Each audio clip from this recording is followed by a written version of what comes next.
getting worrisome at this point in my life. Okay. Now, we've got a building an empire. We've got an entrepreneur and a wantrepreneur. Okay? And the entrepreneur is, okay, here are the building blocks. We got this.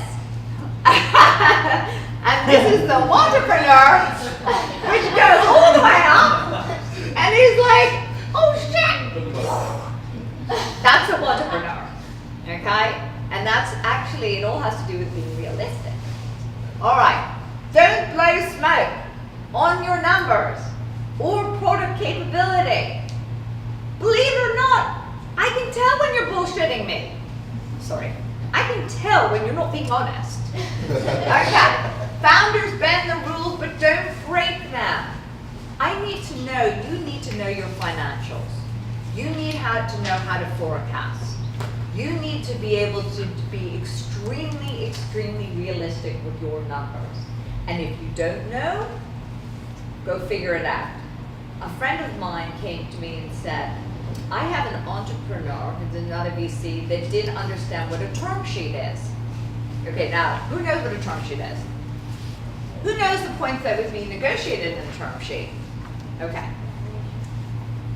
Clearly that's part of, I don't know, maybe the accelerator, but a term sheet is the point where the VC or whomever wants to invest in you, and then you give them basically a list of all the terms of investing, the financial terms and the legal terms. That's what's covered in the term.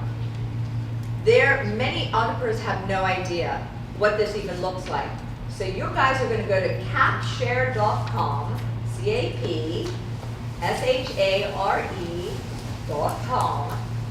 and you're going to be able to learn the best point, not best, the only points on a term sheet, and you're going to be able to understand from that term sheet a bit what's expected of you as a viable investment.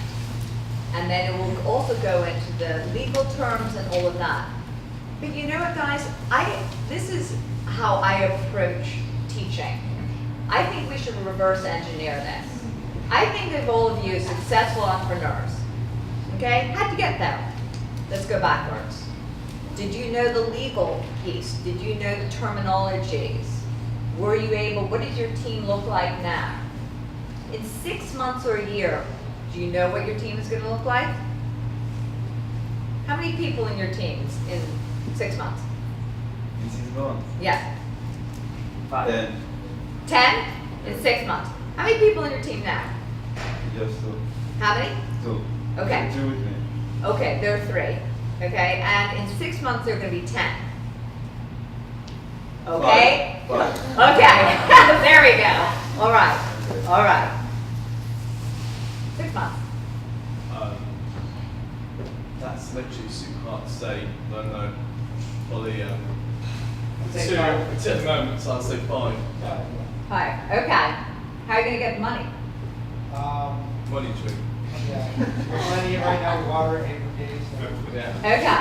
Sort of No, grow. just, we're pitching to investors here, we're meeting, and then we'll be. Okay. Okay. Do you know what the right answer is? I already have it. Okay. I have no clue. And I couldn't possibly, because I haven't raised any capital yet. Right? But you're right. That your instinct was right. You have no idea what that's going to look like. Right? The fact is, can you take the next 6 months and build out your product with just the 2 people that you have? Can you?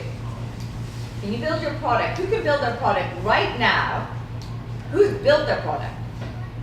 Okay. Who has Runway? Who knows what that is? What's Runway? Oh, okay, this is really good. Okay, I'm going to go back. I'm going to give you some basic terminology. Runway means capital, the amount of capital that you have in the bank to be able to pay for your overhead. Okay? Burn, if someone talks about your burn rate, that means how much of the capital that you're spending in order to keep the company running. Okay? So when you raise $1 million, your burn rate could be $100,000 a month. $100,000 means you have X number of employees. okay, and X amount of overhead. Then that's what you're burning. That's your burn rate. And your runway is, in 10 months, I will be out of runway, right? So when you're raising, you always raise for how many months? 18. So let's reverse engineer this, okay? How long is it going to take you, okay, I'm on my 8, how long is it going to take you to get where you want to go? And where you want to go, by the way, is not necessarily making money. It's not cash flow positive. Sometimes it takes years to get there. Where you want to go is traction, proving at least 2 use cases. Do you know what a use case is? Okay. So you got to, I always say there's stakes in the ground, flags in the ground. You need 2 flags in the ground. I'm gonna start accelerating this learning right now, all right? Don't boil the ocean.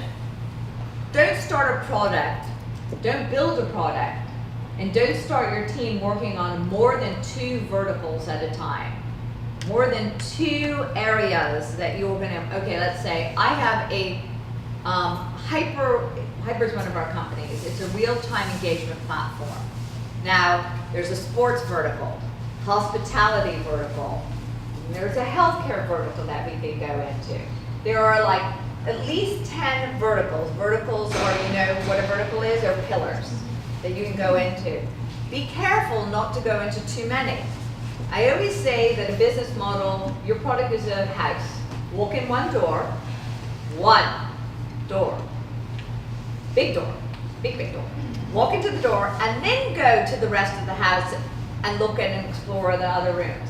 The one thing VCs cannot stand is you saying, we've got this market, we've got this vertical, we're going to get this and this and this done, because that scares the pants off of us, because that shows a lack of discipline and thought around this. So pick 1 to 2 areas that you're going to crack and you're going to do very well. You're going to show and prove out the product, and then you're going to expand from there. I know I'm getting way off topic on this, but I hope this is okay. Okay.